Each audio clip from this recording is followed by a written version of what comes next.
السلام عليكم ورحمة الله وبركاته.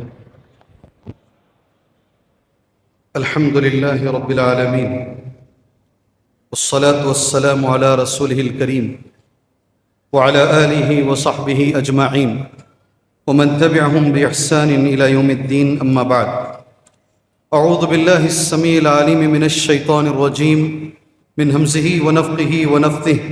بسم الله الرحمن الرحيم. انما المؤمنون اخوة فاصلحوا بين اخويكم واتقوا الله لعلكم ترحمون. اللهم انفعني بما علمتني وعلمني ما ينفعني وزدني علما والحمد لله على كل حال.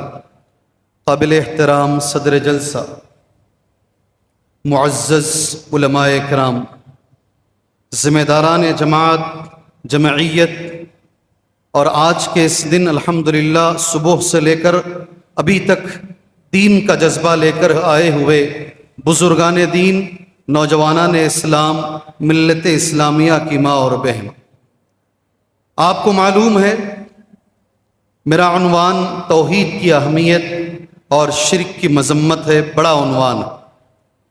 میں نے قرآن مجید کی ایک آیت اس عنوان کے لیے پڑھی ہے. ترجمہ اس آیت کریمہ کا یہ ہے: انما المؤمنون اخوہ، بے شک مومن آپس میں بھائی بھائی ہیں. معزز ساتھیوں، رشتے الگ الگ طریقے کے ہوتے ہیں. کچھ رشتے بلڈ کے بنیاد پر بنتے ہیں، نسب کی بنیاد پر بنتے ہیں، بلڈ ریلیشن شپ اسے کہا جاتا ہے. کچھ رشتے ایسے ہیں جو رضاعت کی بنیاد پر بنتے ہیں، دودھ کی بنیاد پر بنتے ہیں، رضاعی رشتے ہوتے ہیں. کچھ رشتے سسرالی ہوتے ہیں. مگر جو رشتہ آج میرے اور آپ کے بیچ میں ہے وہ توحید کا رشتہ ہے.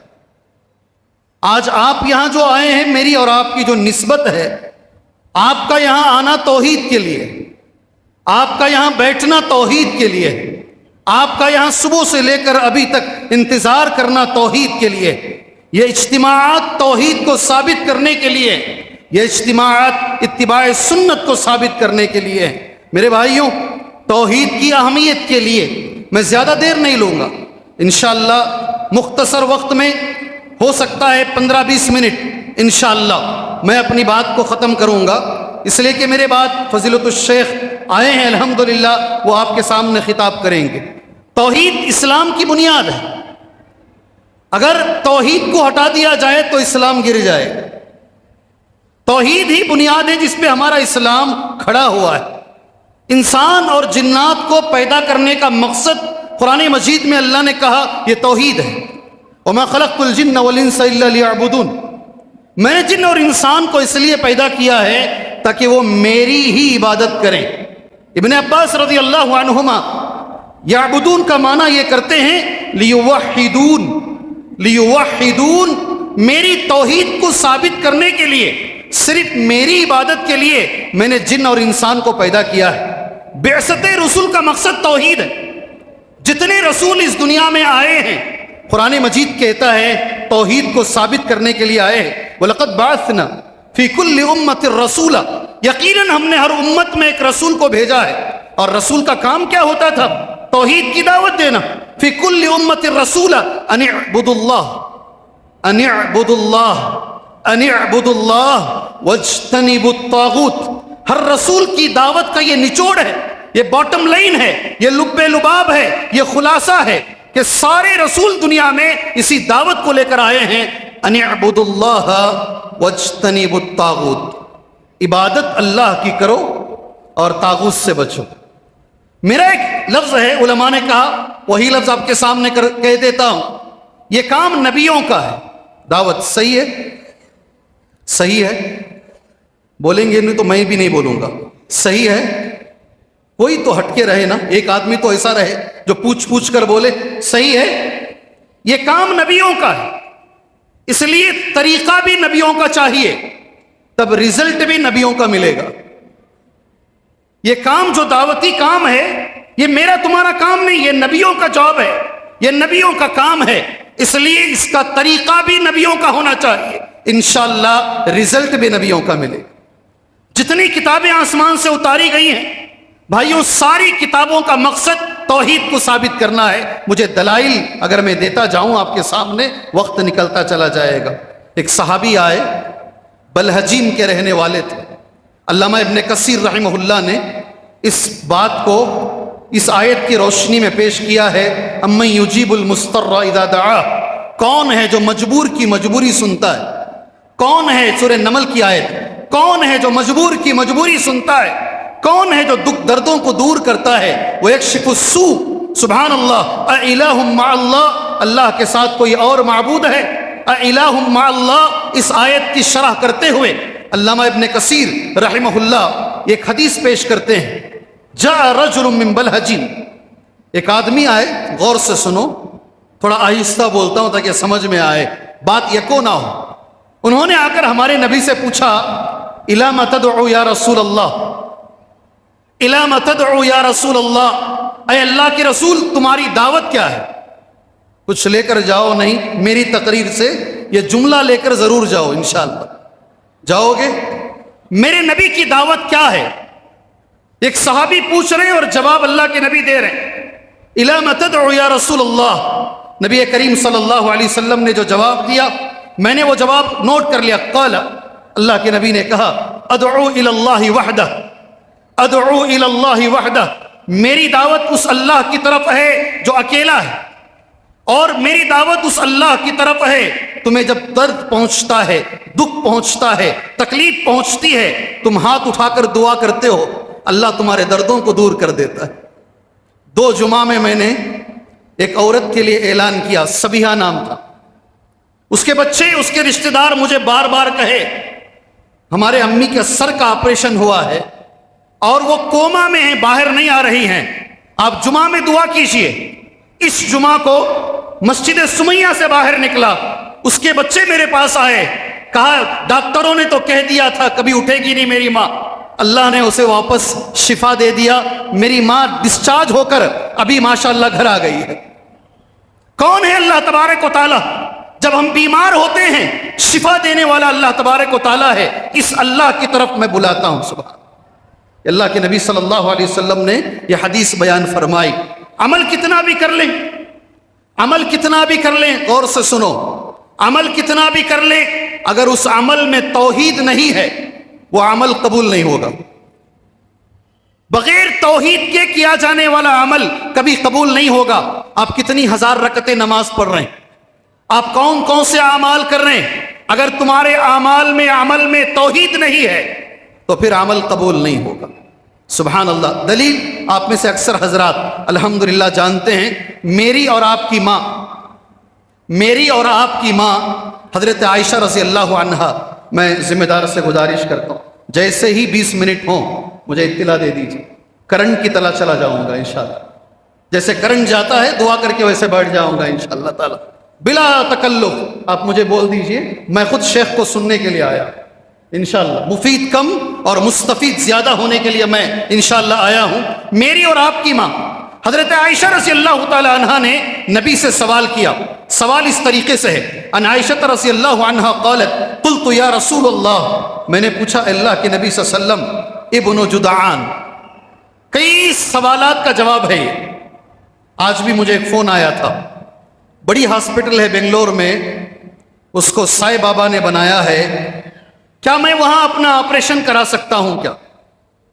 بڑے نیک کام وہ کر کے گیا ہے، لوگوں کے لیے بہت کچھ، وہ بہت سارے ایسے لوگ ہیں دنیا میں جو مخلوق کے لیے کل کے گئے ہیں، ماشاءاللہ بہت سارے کام کیے ہیں، کیا ان کو فائدہ پہنچے گا کیا؟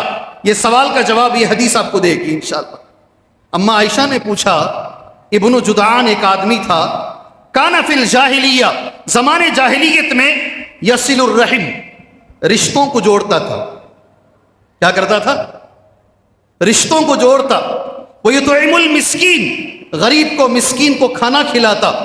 فَهَلْ ذَلِكَ نَافِعُهُ، اے اللہ کے نبی صلی اللہ علیہ وسلم، یہ رشتہ جوڑنا، یہ رشتہ جوڑنا، یہ مسکین کو کھانا کھلانا، کیا اسے نفع پہنچائے گا؟ کیا یہ عمل کا اسے فائدہ پہنچے گا؟ بات سمجھ میں آ رہی ہے؟ بات سمجھ میں آ رہی ہے؟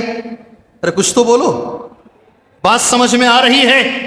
اس میں ہزاروں لوگوں کا جواب ہے۔ بہت سارے لوگ شرک کرتے ہوئے توحید سے دور رہ کر بہت اچھے کام کرتے ہیں، کیا یہ اچھے کام انہیں فائدہ پہنچائیں گے؟ یہ حدیث اس کے لیے دلیل ہے۔ اللہ کے نبی، کیا یہ چیز حل ذالک نافعہ؟ میرے نبی کا جواب سن لیجئے، لا ینفع، نہیں نفع پہنچے گا، نہیں نفع پہنچے گا۔ اس عمل، وہ عمل جس میں توحید نہیں ہے، اس عمل کا کوئی فائدہ نہیں ہے۔ کیوں نہیں نفع پہنچے گا؟ انہ لم یقل یوما رب اغفر لی خطیئتی یوم الدین، رواہ الامام مسلم۔ اس حدیث کو امام مسلم نے روایت کیا ہے، اس لیے نفع نہیں پہنچے گا۔ ایک دن بھی ابن جدعان نے یہ جملہ نہیں کہا، اے میرے پروردگار میرے گناہوں کو تو معاف کر دے روز قیامت۔ اگر اللہ کی ذات پہ یقین نہیں ہے، اگر اس کی زندگی میں توحید نہیں ہے، عمل اس کا قبول نہیں ہوگا۔ بہت ساری چیزیں، آج دنیا کو ایک چیز کی بڑی سخت ضرورت ہے، اور خاص طور سے ہم مسلمانوں، میں اس منچ سے اللہ سے دعا کرتا ہوں اللہ وہ چیز ہم مسلمانوں کو عطا فرمائے۔ جانتے ہیں کیا ہے چیز؟ امن۔ کیا چیز؟ کیا چیز؟ امن، سکون، اطمینان۔ اس لیے کہ دشمن کی کوششیں الگ ہیں، ان کی پلاننگز الگ چل رہی ہیں، آپ جانتے ہیں، مجھے بولنے کی ضرورت نہیں ہے، مجھے بولنے کی ضرورت نہیں ہے۔ آج دنیا کو اور خاص طور سے ہمیں امن کی زیادہ ضرورت ہے۔ اور امن کیسے ملے گا؟ الگ الگ لوگ الگ الگ باتیں کرتے ہیں، بہت سارے لوگ بہت ساری پلاننگز دیتے ہیں۔ میں اللہ نے جو کہا قرآن میں، امن اگر آئے گا تو کیسے آئے گا، میں اللہ کا کلام پڑھ کر تمہیں سمجھاتا ہوں انشاءاللہ تعالی۔ جی، قرآن مجید میں اللہ نے کہا الذین آمنوا ولم يلبسوا ایمانہم بالظلم اولئک لہم الامن، اولئک لہم الامن وہم مہتدون۔ ایک سوال ہے میرا، جواب دیں گے؟ ارے بھائی جواب دیں گے؟ اللہ کے اس کلام پر یقین ہے؟ اللہ کے اس کلام پر یقین ہے؟ پوچھنا ہی بڑا گناہ ہے۔ جی، پوچھنا ہے، میں بس سمجھانے کے لیے پوچھ رہا ہوں آپ کو۔ اولئک لہم الامن، وہ لوگ جو ایمان لے کر آئے، الذین آمنوا ولم یلبسوا ایمانہم بالظلم، انہوں نے اپنے ایمان کو ظلم کے ساتھ نہیں ملایا، انہوں نے اپنے ایمان کو ظلم کے ساتھ نہیں ملایا۔ میرے رب کا یہ وعدہ ہے، اولئک لہم الامن، ایسے ہی لوگوں کو امن ملے گا، ایسے ہی لوگ ہدایت یافتہ ہیں۔ اللہ نے کہا امن ضرور ملے گا۔ یہ آیت سمجھ میں آئی آپ کے؟ آیت سمجھ میں آئی؟ آپ پوچھیں گے ہاں ہی 20 منٹ ٹائم کے کو ویسٹ کر رہے ہیں، بول کر ختم کرو آپ۔ جی، صحابہ کی سمجھ میں نہیں آیا۔ صحابہ نے نبی سے پوچھا اینا لم یظلم یا رسول اللہ، اے میرے نبی ہم میں کون ایسا ہے جو ظلم نہیں کرتا ہے؟ میرے نبی نے بڑا اچھا جواب دیا، الم تسمعوا قول الرجل الصالح، کیا تم نے نیک آدمی کی بات نہیں سنی؟ لقمان علیہ السلام نے جو کہا اپنے بچے سے، یا بنی لا تشرک باللہ ان الشرک لظلم عظیم، سب سے بڑا ظلم شرک ہے۔ جو آدمی شرک سے دور رہے گا امن اس کو ملے گا، جو آدمی توحید پر قائم رہے گا امن اس کو ملے گا۔ یہ توحید کی تھوڑی سی فضیلت، ایک اچھی حدیث تمہارے حوالے کر دوں، چیٹی آنے سے پہلے یہ حدیث بول دوں تمہارے سامنے انشاءاللہ۔ ایک بہت بڑے صحابی عبادہ بن صامت بیمار ہو گئے، حدیث مسلم میں ہے۔ انہیں دیکھنے کے لیے ابو عبداللہ عبد الرحمن گئے، آخری وقت ہے، مرنے کا مرض الموت میں ہے۔ جب اس کمرے میں گئے، عبادہ بن صامت رضی اللہ عنہ جس کمرے میں موجود تھے، ان کی حالت دیکھ کر یہ رونے لگے۔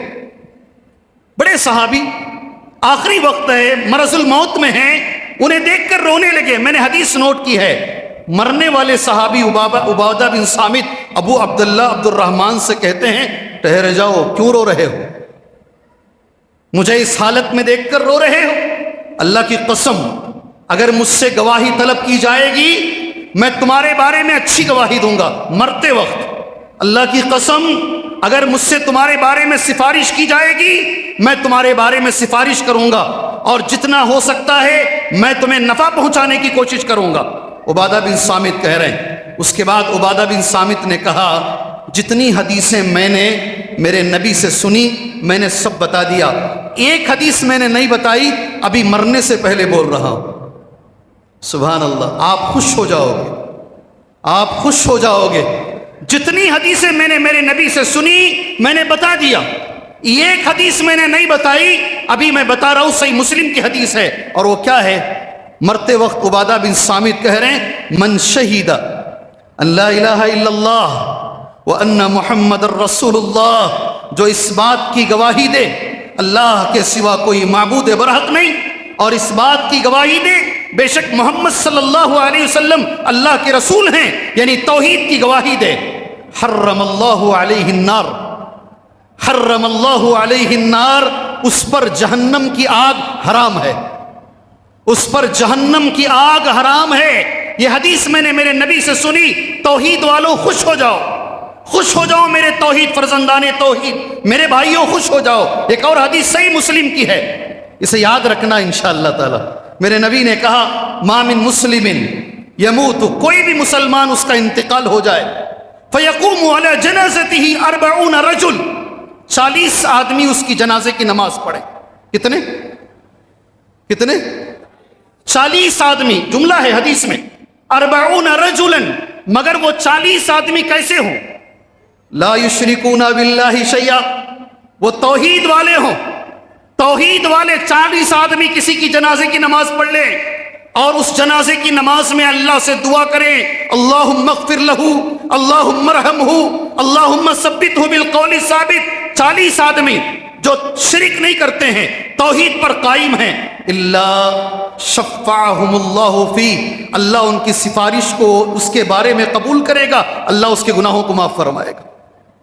بہت اہمیت ہے توحید کی. شاید وقت ہو گیا ہے، وقت ہو گیا ہے، ختم کر لیں گے انشاءاللہ تعالی.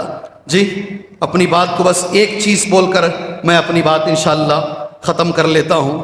ہمارے بچوں کے بارے میں ہمیں بڑی فکر ہے، بہت فکر ہے. کیا ہوگا مستقبل میں معلوم نہیں، حالات کیسے بنیں گے نہیں معلوم ہے کہ نہیں بھائی؟ جس باپ سے ملتا ہوں یہی گانا، یہی رونا میرے سامنے کرتے ہیں. کیا ہوگا، حالات کدھر جائیں گے نہیں معلوم ہے. میں 2 نبیوں کا ذکر کرتا ہوں، اس کے ساتھ اپنی بات دعا کے ساتھ ختم کر لیتا ہوں انشاءاللہ. پیغمبروں کو اپنے بچوں کے بارے میں کیا فکر ہوتی تھی؟ نبیوں کو اپنے بچوں کے بارے میں کیا فکر ہوتی تھی؟ قرآن کی 2 چھوٹی آیتیں پڑھ کر اپنی بات ختم کر لیتا ہوں. ام کنتم شہداء، جی ہاں، بچوں کے بارے میں فکر کرنا تو یہ آیت سنو. ام کنتم شہداء اذ حضر یعقوب الموت، کیا تم اس وقت جب حضرت یعقوب علیہ السلام کی موت کا وقت قریب آیا تم حاضر تھے؟ مرنے سے پہلے یعقوب علیہ السلام کو فکر کیا ہے؟ دیکھو جو جملہ یعقوب اپنے بچوں سے کہہ رہے ہیں، ما تعبدون من بعدی، میرے مرنے کے بعد تم کس کی عبادت کرو گے؟ فکر کیا ہے؟ میرے مرنے کے بعد تم کس کی عبادت کرو گے؟ ایک نبی. دوسرے نبی ابراہیم علیہ السلام، اجنبنی وبنی ان نعبد الاصنام، اے اللہ مجھے بچا لے اور میرے بچوں کو بچا لے بت پرستی سے. ایک جملے میں اگر میں کہوں، انبیاء کو اپنے بچوں کے بارے میں توحید کی فکر ہوتی. اللہ کبھی میرے بچے شرک میں نہ جائیں، یہی فکر میرے اور تمہارے ذہنوں میں ہونی چاہیے. اللہ سے میں دعا کرتا ہوں اللہ تعالیٰ توحید کی زندگی عطا فرمائے، اللہ توحید پر خاتمہ عطا فرمائے. اللہ توحید کے مسئلے میں کبھی کمپرومائز کرنے سے اللہ ہماری حفاظت فرمائے. میں ایک دعا، جن لوگوں نے ماشاءاللہ بہت محنت کی ہے، بہت محنت کی اس پروگرام کو رچنے کے لیے، اللہ سے میں دعا کرتا ہوں اللہ تعالیٰ وہ علماء، وہ ذمہ داران، وہ نوجوانان، وہ سیکیورٹی گارڈز، جتنے لوگ اس پروگرام کے لیے محنت کیے ہیں، اللہ دنیا کی سب سے بڑی دولت اللہ انہیں توحید کی دولت عطا فرمائے. اللہ توحید پر خاتمہ عطا فرمائے، دنیا آخرت میں اللہ ان کی اس کا اجر انہیں عطا فرمائے. آمین. وصلی اللہ علی النبی الکریم. السلام علیکم ورحمۃ اللہ وبرکاتہ.